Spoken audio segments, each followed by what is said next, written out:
Hello, welcome back to Chaitanya's education. मैं हूं मंत श्रीवास्तव और आप लोग देख रहे हैं the complete CH in cyber security course. आज हम लोग स्टार्ट करने वाले हैं मॉड्यूल 3 यानी कि नेटवर्क स्कैनिंग। आई होप आप लोगों को नेटवर्किंग की बेसिक नॉलेज हो, क्योंकि ये मॉड्यूल आपको तभी समझ आएगा जब आपको नेटवर्किंग की नॉलेज होगी। तो चलिए शुरू करते हैं। सबसे पहले जानते हैं कि नेटवर्क स्कैनिंग क्या है एंड इसका क्या यूज़ है। ठीक है, कोई भी आपका जो सिस्टम है या कोई भी आपकी ऑर्गेनाइजेशन है या कोई भी कंपनी है, वो किसी न किसी नेटवर्क पे वर्क कर रही होगी, किसी अपने सिस्टम्स और सर्वर का यूज़ कर रही होगी। तो सर्वर वो भी एक नेटवर्किंग के थ्रू ही कनेक्ट किए जाते हैं। आई होप आप लोगों को कंप्यूटर नेटवर्किंग के बारे में पता हो। तो जितना भी उनका कंप्यूटर नेटवर्क है, वो सब जो भी वनरेबिलिटी या जो भी अटैक होता है वो सब नेटवर्क पर ही किया जाता है, यानी कंप्यूटर नेटवर्क पर ही अटैक होता है। एक्चुअली में किसी सिस्टम पर डायरेक्ट अटैक नहीं होता है, अटैक होता है उनके नेटवर्क पर। एंड उनके नेटवर्क पर एक्सेस मिलने के बाद हम लोग सिस्टम को अपने कंट्रोल में लेते हैं। तो नेटवर्क पे जब हम लोगों को वनरेबिलिटीज फाइंड करनी है, तो हम लोगों को उन वनरेबिलिटीज को फाइंड करने के लिए उसके सिस्टम की वजह उसके नेटवर्क को स्कैन करना पड़ेगा। उसके आईपी एड्रेसेस होते हैं, उसके होस्ट हैं, पोर्ट्स हैं, प्रोटोकॉल्स हैं, इन सब को स्कैन करना पड़ेगा। इसलिए नेटवर्क स्कैनिंग का यूज़ किया जाता है। चलिए आगे समझते हैं। अब नेटवर्क स्कैनिंग में मेनली टीसीपी नेटवर्क का ज़्यादा यूज़ किया जाता है। आई होप आप लोगों को टीसीपी एंड यूडीपी के बारे में पता हो। तो टीसीपी में कुछ फ्लैग्स होते हैं, आपका URG flag, FIN flag, RST flag, PSH flag, एक्ट फ्लैग, सिन फ्लैग। तो आपका अर्जेंट यानी कि यूआरजी फ्लैग का मतलब है कोई भी डेटा पैकेट या कोई भी जो भी डेटा पैकेट है वो अर्जेंटली प्रोसेस हो जाए। फिनिश का मतलब है कोई भी डेटा पैकेट तुरंत उसका जो भी ट्रांसमिशन है वो तुरंत फिनिश हो। रीसेट का मतलब आप एक नया कनेक्शन एस्टेब्लिश करना चाहते हैं। पुश का मतलब है जो भी बफर डेटा है उसको आप इमीडिएटली पुश कर रहे हैं पीछे से। एंड एक्नॉलेजमेंट का मतलब है कि आपने के पास जो भी डेटा पैकेज आया था आपने उसको रिसीव कर लिया। फिर सिंक्रोनाइज का मतलब है आपके दोनों होस्ट या दोनों यूजर्स के बीच में जो ट्रांसमिशन है वो कम्युनिकेशन है वो इस्टेब्लिश हो गया। आई होप आप लोगों को समझ में आया हो। नहीं भी आया है तो पहले आप कोई नेटवर्किंग कोर्स या नेटवर्किंग बुक पढ़ लीजिए, फिर आपको शायद बेटर समझ में आए। फिर आता है टीसीपी आईपी कनेक्शन। अब टीसीपी आईपी कनेक्शन को समझने के लिए देखते हैं, यहाँ पर हम लोग पेन का यूज करेंगे। अब जैसे देखिए, ये है हमारा बिल और ये है शीला। अब इन दोनों के बीच में हम लोगों को कनेक्शन बिठाना है, तो क्या करेंगे भाई, सबसे पहले बिल शीला के सर्वर को एक रिस्पॉन्ड देगा, या फिर कह लीजिए क्लाइंट है जो बिल एंड शीला है आपका सर्वर। तो सबसे पहले बिल की तरफ से एक रिस्पॉन्ड जाएगा कि हमें कनेक्शन इस्टेब्लिश करना है, जिसको हम बोलते हैं सिन पैकेज, यानी सिंक्रोनाइज करिए हमारे साथ। फिर सर्वर की तरफ से या शीला की तरफ से एक रिस्पॉन्ड पैकेज आएगा, सिन प्लस एक्ट, यानी सिंक्रोनाइज एंड एक्नॉलेजमेंट पैकेज। फिर बिल की तरफ से या क्लाइंट की तरफ से वापस एक एक्नॉलेजमेंट पैकेज जाएगा। एंड जब ये पूरा प्रोसेस हो जाएगा फिर उसके बाद आपका जो कनेक्शन है वो स्टैब्लिश हो जाएगा। लेकिन अब यहाँ पे हमें कनेक्शन टर्मिनेट करना है, तो यहाँ पर फिन पैकेज जाएगा बिल या क्लाइंट की तरफ से। फिर शीला या सर्वर की तरफ से एक्ट पैकेज जाएगा, एंड फिर से शीला एंड सर्वर की तरफ से फिन पैकेज जाएगा। एंड जब कनेक्शन फिनिश होने वाला होगा तब क्लाइंट की तरफ से एक्ट पैकेज वापस सर्वर पर जाएगा। आई होप आप लोगों को समझ में आया हो। अगर नहीं आया तो प्लीज़ नेटवर्क के बारे में पढ़ लीजिए या नेटवर्क के बारे में कोई कोर्स कर लीजिए। शायद आपको हमारे चैतन्याज एजुकेशन की वेबसाइट पर ही नेटवर्क कोर्स मिल जाए। तो यूट्यूब पर भी आपको नेटवर्क से रिलेटेड काफ़ी वीडियोस मिल जाएंगी। लेकिन अगर आपको एक्चुअल में एथिकल हैकिंग सीखनी है तो आपको नेटवर्किंग के पेड कोर्सेज करिए। फ्री कोर्सेज में ज़्यादा नॉलेज नहीं मिलती है। हाँ, लेकिन ये है कि भाई आपको बिल्कुल नॉलेज नहीं है तो आप फ्री कोर्सेज को प्रेफर कर सकते हैं। फिर आता भाई कस्टम टीसीपी पैकेट। भाई इसका तो आप फिलहाल कोई यूज़ रहा नहीं है, फिर भी अगर आप चाहें तो कस्टम टीसीपी पैकेट में क्या होता है भाई, आप अपने जो पैकेट्स हैं वो खुद क्रिएट कर सकते हैं। आपको किस सर्वर से रिस्पॉन्ड करना है, इसका ज़्यादातर यूज़ किया जाता है फायरवॉल्स एंड आईडीएस को बाईपास करने के लिए। आईडीएस का मतलब है intrusion detection system. Intrusion detection system किसी भी सिस्टम पर कोई भी अगर बाहर का व्यक्ति या बाहर का डेटा पैकेट जो अननोन है उस सिस्टम के लिए वो आता है तो उसको डिटेक्ट करके उसके जो एडमिनिस्ट्रेटर्स हैं उनको इन्फॉर्म कर देता है।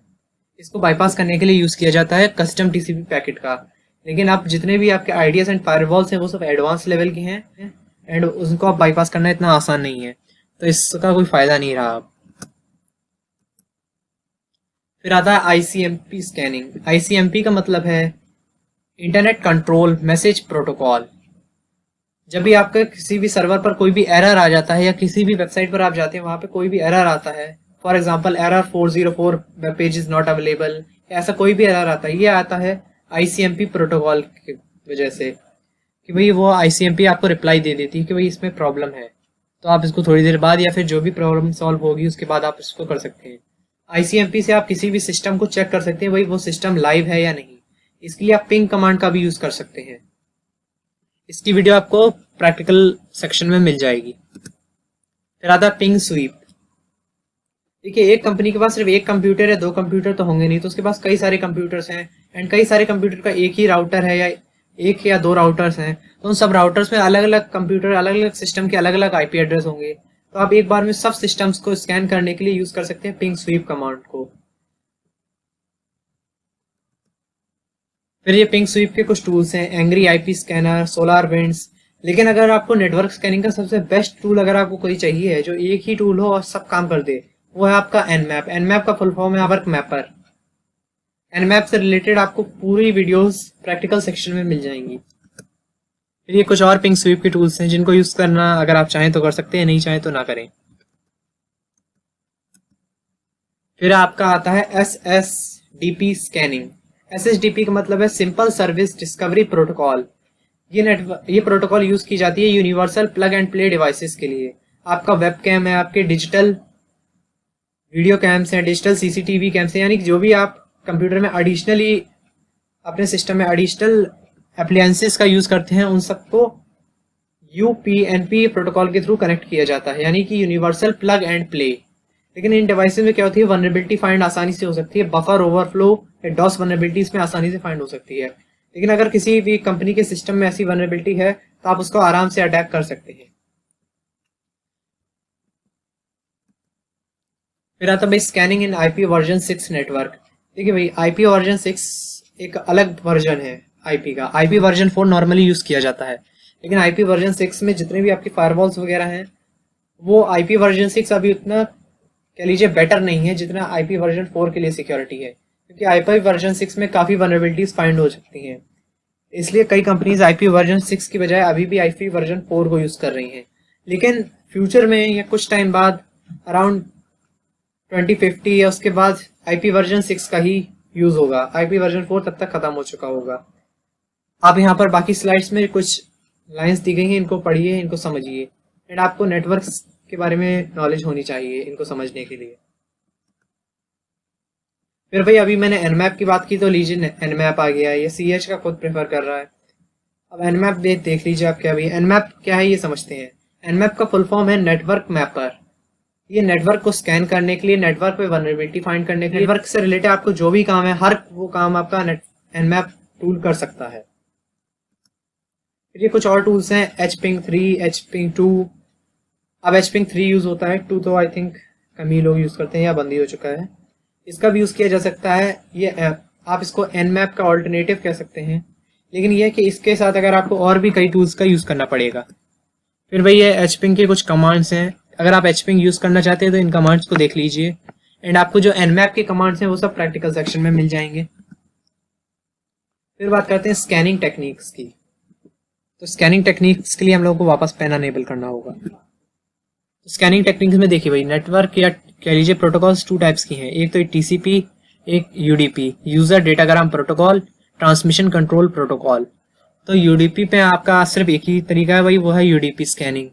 लेकिन TCP में कई तरीके हैं। TCP है आपका ओपन TCP स्कैनिंग, फिर आपका स्टेल्थ TCP स्कैनिंग मेथड, फिर आपका third party and spoof TCP scanning method. आपका ओपन TCP स्कैनिंग मेथड में सिर्फ एक ही मेथड है, वो है आप TCP से या फिर जो भी आपका सर्वर उससे कनेक्ट हो जाइए या आपका जो टारगेट उससे कनेक्ट हो जाइए, TCP कनेक्शन इस्टेब्लिश कर लीजिए। फिर स्टील्थ TCP स्कैनिंग में भाई हाफ स्कैन किया जा सकता है, इनवर्स TCP फ्लैग स्कैन किया जा सकता है, एक्नॉलेज फ्लैग स्कैन किया जा सकता है and inverse TCP flag scanning में आपके XMAS स्कैन किया जा सकता है, फिन स्कैन किया जा सकता है यानी finish scan and null scan किया जा सकता है। Null means empty scanning.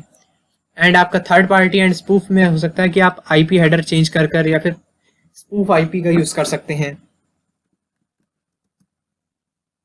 Full open scan, जैसे अभी हम लोगों ने 3-वे हैंडशेक देखा था कि भाई जो शीला और बिल आपस में कैसे कनेक्ट कर रहे थे, वो आपका फुल ओपन स्कैन है, या फिर कह लीजिए आप टीसीपी कनेक्शन ही स्टैब्लिश कर रहे हैं।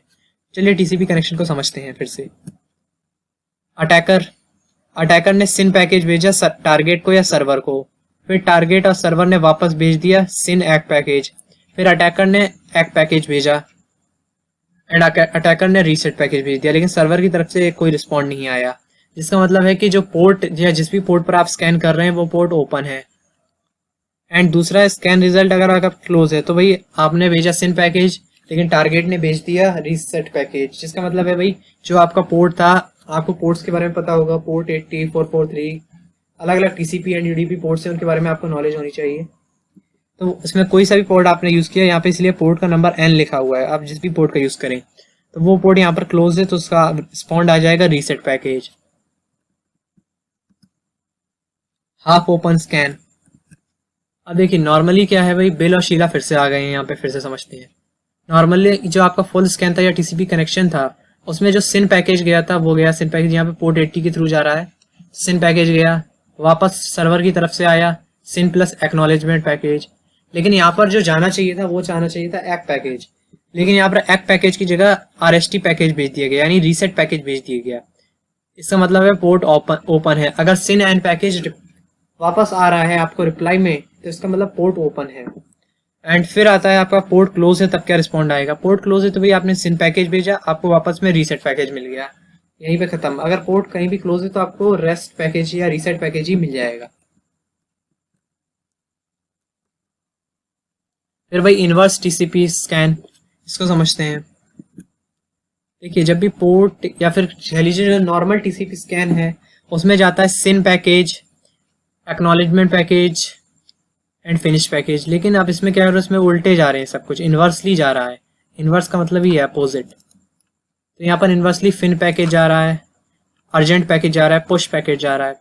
यहाँ से गया और कोई रिस्पॉन्ड नहीं आया। यहाँ से जो हमारा अटैकर था उसने फिन पैकेज भेज दिया, उसने अर्जेंट पैकेज भेजा, उसने पुश भेजा, उसने नल भेजा, लेकिन कोई रिस्पॉन्ड नहीं आया। इसका मतलब जिस भी पोर्ट पर आप पैकेज भेज रहे थे वो पोर्ट ओपन है। लेकिन अगर कोई रिस्पॉन्ड आता है इस सब के बाद भी, तो या तो वो रीसेट पैकेज आएगा या एक्ट पैकेज आएगा। इसका मतलब है कि भाई वो सर्वर का जो पोर्ट है वो क्लोज है।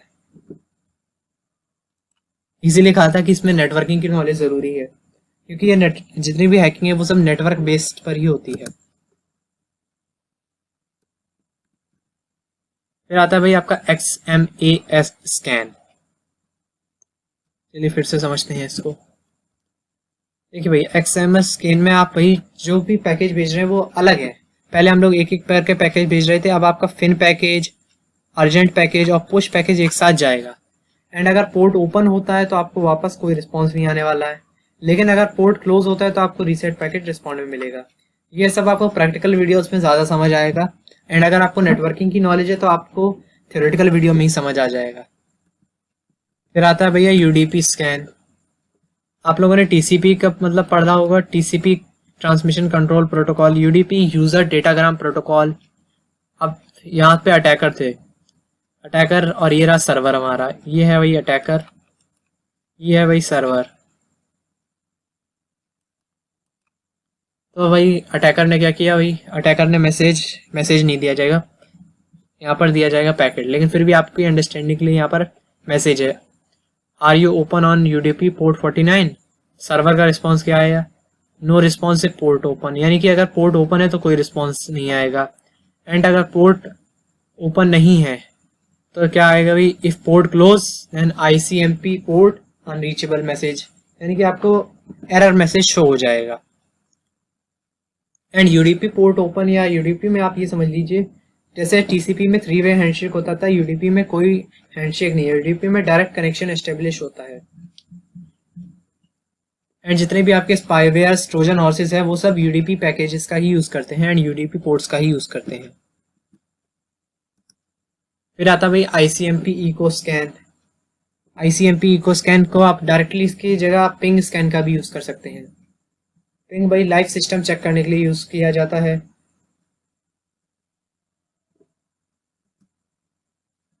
फिर भाई कुछ स्कैनिंग टूल्स हैं, जैसे आप देख सकते हैं स्कैनिंग टूल का नाम है नेट स्कैन टूल्स प्रो। लेकिन मैं फिर से वही सजेस्ट करूंगा कि अगर आपको किसी भी तरह की नेटवर्क स्कैनिंग करनी है तो आप nmap का यूज़ करिए। फिर ये कुछ और स्कैनिंग टूल्स हैं, लेकिन मैं फिर से वही सजेस्ट करूंगा भाई कि nmap में आपको हर टूल का जितने भी फंक्शंस हैं, जितने भी फीचर्स हैं, सब वो फीचर्स आपको सिर्फ nmap में ही मिल जाएंगे, तो आपको बाकी किसी टूल की यूज़ करने की ज़रूरत ही नहीं है। फिर ये कुछ मोबाइल टूल्स हैं, देख लीजिए अगर आप मोबाइल से हैकिंग करते हैं तो आपके काम आ सकती हैं शायद। अब आती है भाई बैनर ग्रैबिंग। बैनर ग्रैबिंग का क्या मतलब है ये समझते हैं। देखिए भाई, कोई भी जो सिस्टम है, सर्वर है, पीसी है, वो सब पे कोई ना कोई ऑपरेटिंग सिस्टम ज़रूर होगा। Windows, Linux, Mac, CentOS, Red Hat, कोई ना कोई ऑपरेटिंग सिस्टम होगा। तो बैनर ग्रैबिंग या फिर इसको आप ओएस फिंगरप्रिंटिंग भी बोल सकते हैं, जिसमें हम लोग पता करते हैं जो भी सिस्टम है वो कौन से ऑपरेटिंग सिस्टम पर वर्क कर रहा है। यानी कि जैसे कि आप देख सकते हैं यहाँ पर एक पीसी है, अब इस पीसी में कोई ना कोई ऑपरेटिंग सिस्टम डला होगा, तो अगर मुझे पता चल जाए इस पे के अंदर कौन सा ऑपरेटिंग सिस्टम है तो मैं इस ऑपरेटिंग सिस्टम की वनरेबिलिटी फाइंड कर सकता हूँ उसके वर्जन्स के हिसाब से। इसका यूज़ किया जाता है बैनर ग्रैबिंग में। इसी में आप वनरेबिलिटी फाइंड करते हैं अगर आप ऑपरेटिंग सिस्टम पर अटैक कर रहे हैं तो। फिर भाई ये बैनर ग्रैबिंग के कुछ टूल्स हैं, आप चाहें तो इनका यूज़ कर लें। अगर आपको इन टूल्स में प्रॉब्लम हो तो आप nmap का डायरेक्टली यूज़ कर सकते हैं। nmap is one of the best tool for network scanning. ये बैनर ग्रैबिंग के कुछ और टूल्स हैं, नेटकैट एंड टेलनेट, लेकिन सबसे फास्ट एंड सबसे बेस्ट है आपका nmap। अब हम लोग बात करने वाले हैं वनरेबिलिटी स्कैनिंग के बारे में। तो देखिए भाई, किसी भी सर्वर पर कोई भी एप्लीकेशन कह लीजिए, उस पर कुछ ना कुछ पोर्ट्स ओपन होंगे, हमेशा रहते हैं। तो उन पोर्ट्स का अगर हम लोगों को पता चल जाए, उन पोर्ट्स पर कौन सी सर्विसेज रनिंग है, अगर उनका हम लोग को पता चल जाए तो हम आसानी से उस पोर्ट की एंड उस पर रनिंग सर्विसेज की वनरेबिलिटी फाइंड कर सकते हैं। यहीं पे एक्चुअली वनरेबिलिटी हम लोग नेटवर्क में एंड ओपन पोर्ट्स में ही वनरेबिलिटी फाइंड करते हैं। हम लोग वनरेबिलिटी जब हम लोग मिल जाती है तब उस वनरेबिलिटी का एक्सप्लॉइट क्रिएट कर उस वनरेबिलिटी को एक्सप्लॉइट किया जा सकता है। फिर वही वनरेबिलिटी स्कैनिंग करनी है तो कुछ टूल्स की ज़रूरत है। उसके लिए एक वनरेबिलिटी स्कैनिंग के लिए एक टूल है नेक्सस। आप नेक्सस का भी, अगर आपको वनरेबिलिटी स्कैन करनी है तो आप नेक्सस और nmap का यूज़ कर सकते हैं। लेकिन अगर आपको नेटवर्क स्कैनिंग करनी है या नेटवर्क से रिलेटेड कोई भी काम है तो आप वो सब nmap के थ्रू ही कर सकते हैं। नेक्सस के कुछ फीचर्स ये रहे, नेक्सस के कुछ फीचर्स हैं, ये आप पढ़ लीजिए भाई अगर आपको नेक्सस का यूज़ करना है। लेकिन नॉर्मली हर काम या कोई भी एथिकल हैकर वो nmap पे ज़्यादा डिपेंडेंट है। फिर ये एक और वनरेबिलिटी स्कैनिंग टूल है, इसके बारे में आप पढ़ सकते हैं भाई। ये और टूल्स हैं, ये कुछ ज़्यादा ही टूल्स दे दिए हैं इस बार CEH ने या EC काउंसिल ने। लेकिन आप nmap का यूज़ करेंगे, आपको हर किसी और टूल को यूज़ करने की ज़रूरत नहीं है। फिर ये कुछ मोबाइल वनरेबिलिटी स्कैनर्स है। अगर आप मोबाइल से हैकिंग करना चाहते हैं, मोबाइल से हैकिंग सीखना चाहते हैं तो आप इन टूल्स का यूज़ कर सकते हैं। लेकिन nmap आपका मोबाइल में भी इंस्टॉल किया जा सकता है, तो आगे आपकी मर्जी। फिर भाई नेटवर्क डायग्राम। देखिए, मैंने आपको लास्ट वीडियो में ही बताया था कि जब भी आप किसी भी नेटवर्क को स्कैन करेंगे या किसी भी की भी आप इंफॉर्मेशन गैदरिंग करेंगे, आपको नेटवर्क के बारे में कुछ ना कुछ पता चलेगा। तो भाई अगर आप उसके बारे में डायग्राम बना लें तो आपको शायद बेटर हो जाए कि भाई कहाँ यूज़र है, कहाँ स्विच। लेकिन एक चीज़ है भाई कि नेटवर्क डायग्राम तो आप बना लेंगे, लेकिन ये ज़रूरी नहीं कि वो नेटवर्क डायग्राम या वो नेटवर्क टोपोलॉजी 100% एक्यूरेट हो, क्योंकि भाई आप उनके एडमिनिस्ट्रेटर नहीं है जो आपको 100% कन्फर्म हो। तो इसका सिर्फ एक रफ स्केच है, या फिर आप कह लीजिए इसको सिर्फ माना जा सकता है, एज्यूम किया जा सकता है। इसको आप कह नहीं सकते भैया ये परफेक्टली है ही, इसकी कोई गारंटी नहीं कि जो आपने स्कैन किया वो एकदम परफेक्ट है। कई बार इसको भी स्पूफ कर देती है कंपनी, क्योंकि हैकर्स से बचने के लिए। फिर भाई ये कुछ नेटवर्क डिस्कवरी टूल्स हैं जिनका यूज़ किया जा सकता है, लेकिन नॉर्मली इनका यूज़ करने की ज़रूरत नहीं है। नॉर्मली हर काम आप nmap से कर सकते हैं। एंड आपको नेटवर्क की वनरेबिलिटी या नेटवर्क के लिए कोई सा भी आपको काम करना है, आप nmap का यूज़ कर लीजिए। लेकिन अगर आपको नेटवर्क की टोपोलॉजी मैप करनी है, फिलहाल वैसे इसकी कोई ज़रूरत नहीं है, कहीं भी ज़रूरत नहीं पड़ती है कि आप नेटवर्क टोपोलॉजी पता करिए। लेकिन फिर भी अगर आपको पता करनी है तो आप कर सकते हैं। एंड आप ये सोच रहे हो कि मैं इस कोर्स में आपको बता क्यों रहा हूँ, फिर जब इसकी एक्चुअल देखिए भाई, ये जो सिलेबस है ये इसी काउंसिल के अकॉर्डिंग है। हम लोग सिलेबस को अपने अकॉर्डिंग चेंज नहीं कर सकते हैं। अब ये बात अलग है भाई कि जो CEH का जो सिलेबस है वो एकदम अप टू डेट एंड जो रियल वर्ल्ड में उसका यूज़ नहीं है, आपकी ऐसी कई चीज़ें जिसका रियल वर्ल्ड में यूज़ नहीं है, लेकिन फिर भी हमें उनके बारे में नॉलेज होनी चाहिए। तो नॉलेज के लिए इन सब का यूज़ किया जा सकता है। यहाँ पर कुछ और टूल्स हैं, उनका भी यूज़ किया जा सकता है। ये और कुछ टूल्स हैं, ये मोबाइल के टूल्स हैं। इनका आप जो भी मोबाइल पे हैकिंग करते हैं वो इन टूल्स का नाम ज़रूर पढ़ लें। फिर अभी प्रॉक्सी सर्वर, देखिए किसी भी सिस्टम पर जब आप टेस्टिंग करते हैं तो आप अपनी ओरिजिनल आईपी एड्रेस तो वहाँ पे शो नहीं करेंगे। हाँ, भले ही अगर आप एक एथिकल हैकर हैं, किसी कंपनी के लिए वर्क कर रहे हैं, तो आप अपनी ओरिजिनल आईपी शो कर सकते हैं। लेकिन अगर आप एक ब्लैक हैट हैकर हैं या किसी भी, कई बार एथिकल हैकर्स भी प्रॉक्सी सर्वर्स का यूज़ करते हैं। तो प्रॉक्सी सर्वर का यूज़ क्यों किया जाता है, पहले ही समझते हैं। देखिए भाई, आपकी जो आईपी एड्रेस है अगर वो किसी को भी मिल गई तो आराम से आपके अगेंस्ट लीगल एक्शन लिया जा सकता है। तो उस आईपी एड्रेस को स्पूफ करने के लिए आपकी आईपी एड्रेस बची रहे, इसलिए यूज किया जाता है प्रॉक्सी सर्वर्स का। प्रॉक्सी सर्वर्स क्या करते हैं, जो आपका डेटा पैकेट या जो भी रिस्पॉन्स आप कर रहे हैं वो आपके आईपी एड्रेस शो करने के बजाय अपने सिस्टम का आईपी एड्रेस शो कर देते हैं। इसको यहाँ पर हम लोग समझते हैं। ये प्रॉक्सी चेनिंग है, इसमें आप एक से ज्यादा प्रॉक्सी सर्वर्स का यूज करते हैं। तो सबसे पहले इसको समझते हैं। ये आप कह लीजिए यूजर है या अटैकर है। यहाँ पर आपने कोई भी रिस्पॉन्स डेटा पैकेट या कुछ भी, फॉर एग्जांपल आप विजिट कर रहे हैं google.com, लेकिन आप अपना ओरिजिनल आईपी एड्रेस शो नहीं करना चाहते हैं। तो ओरिजिनल आईपी एड्रेस आपका सिर्फ यहाँ से यहाँ तक गया, फिर यहाँ से यहाँ तक जो भी आपका आईपी एड्रेस जा रहा है वो आईपी एड्रेस फिर चेंज हो जाएगा। आईपी एड्रेस अब यहाँ पर आईपी एड्रेस चेंज हो गया एंड पोर्ट भी चेंज हो गया। फिर इस पर आए, इस पर फिर से दोबारा आईपी एड्रेस पोर्ट चेंज हो गया। इस पर आए, इस पर फिर से दोबारा आईपी एड्रेस पोर्ट चेंज हो गया। फिर इस सिस्टम पर आए, इस पर दोबारा से चेंज हो गया। इस पर आए, इस पर दोबारा से चेंज हो गया। इस पर आए, इस पर दोबारा से चेंज हो गया। फिर लास्ट में जो आपने ओरिजिनल पैकेज यहाँ पर भेजा था विदाउट एनक्रिप्शन, यानी कि उसमें कोई भी आपने क्रिप्टोग्राफी नहीं की थी, वो अब वापस आपके वेब सर्वर तक जाता है, गूगल के या जो भी आपका हो। एग्जांपल के लिए हम लोग गूगल को एज्यूम कर लेते हैं। फिर ये कुछ प्रॉक्सी स्विचर्स हैं जिनका यूज़ किया जा सकता है। ये एक और प्रॉक्सी स्विचर। एंड हाँ, प्रॉक्सी स्विच करनी है तो सबसे बेस्ट टूल है आपका टॉर। टॉर एक टूल नहीं है, टॉर आपका एक ब्राउजर है। टॉर का फुल फॉर्म है द ऑनियन राउटर। इसका ज़्यादातर यूज़ किया जाता है डार्क वेब ब्राउज करने के लिए, लेकिन मैं सजेस्ट नहीं करूंगा कि आप एक डार्क वेब ब्राउज करें। डार्क वेब सिर्फ प्रोफेशनल एथिकल हैकर्स ही ब्राउज करें, एंड ज़रूरी नहीं कि अगर आप प्रोफेशनल भी हो तब भी आप डार्क वेब पर जाएं। Dark web is really unsafe, वहां पर कभी भी कुछ भी हो सकता है। आप कितनी भी सिक्योरिटी बनाए रखें, डार्क वेब पर आपको कोई भी हैक कर सकता है। फिर ये कुछ और प्रॉक्सी टूल्स हैं। आपका बर्प सूट भी एक प्रॉक्सी टूल है, इसके बारे में आपको आगे पता चलेगा web scanning and web hacking वाले मॉड्यूल में। फिर ये मोबाइल के लिए कुछ प्रॉक्सी टूल्स हैं। फिर ये कुछ फ्री प्रॉक्सी सर्वर्स हैं। आप गूगल पर सर्च कर लीजिए फ्री प्रॉक्सी सर्वर, आपको कुछ प्रॉक्सी सर्वर मिल जाएंगे। आपका टी प्रॉक्सी, जेड प्रॉक्सी, के प्रॉक्सी जैसे कई सर्वर्स हैं जिनके थ्रू आप एनोनिमसली किसी भी वेबसाइट को या किसी भी सर्वर को विजिट कर सकते हैं। फिर है इंट्रोडक्शन टू एनोनिमाइजर। एनोनिमाइजर क्या करते हैं, आपको फुली एनोनिमस कर देते हैं कि भाई आपका कोई भी चीज़ या किसी भी तरीके से आपको कैच ना किया जा सके। ठीक है, किसी भी ह्यूमन को कैच करने के 3 तरीके हैं इंटरनेट पर। एक आपका आईपी एड्रेस, एक मैक एड्रेस एंड एक आपकी डिजिटल फुटप्रिंट्स। तो डिजिटल फुटप्रिंट्स तो नॉर्मली छूटते नहीं है, जब तक आप कोई इलीगल वर्क ना करें तब तक उनको कोई स्कैन नहीं करता है। फिर अब आपके आते हैं आईपी और मैक एड्रेस। आईपी और मैक एड्रेस आपके एनोनिमाइजर्स चेंज कर देते हैं।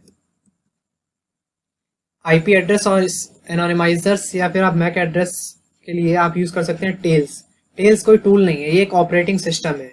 टेल्स ओएस इसका नाम है।